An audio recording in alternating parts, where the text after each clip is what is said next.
Okay, today we are making healthy, organic chocolate treats. Start with the right ingredients. Virgin coconut oil, raw, unfiltered Texas honey, organic cocoa powder, mini muffin pan, and here's the really important part, parchment baking cup. Once you have the parchment paper inside the muffin tin, you need a bowl and a little whisk. You never, ever, ever put coconut oil in a microwave. You will destroy it. Start with a couple of inches of water. You just set that thing right in the water as it's heating. 2 cups of cocoa powder. I'm gonna use just a little over 1 cup.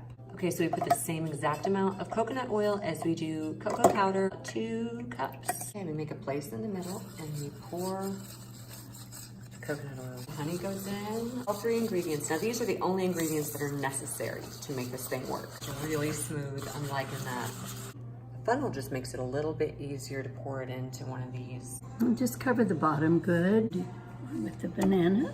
Feel free to be creative. This is how we fill each one. This is banana and what is it? Almond butter? What about blueberries? Cherry. Walnuts. 2 pecans. Oh, those are pecans. Then you fill Cover it up. Okay, how long do they have to stay in the freezer? About 30 minutes. They're frozen. See, they pop right out of there. And they have to stay in the refrigerator or they will be melted all over your counter. You can stack them. Okay, here we go. We're unwrapping. It's so good. I got banana and almond butter. I think this is the best thing ever. This is actually healthy. But are you gonna try it? I hope you do. Let me know in the comments.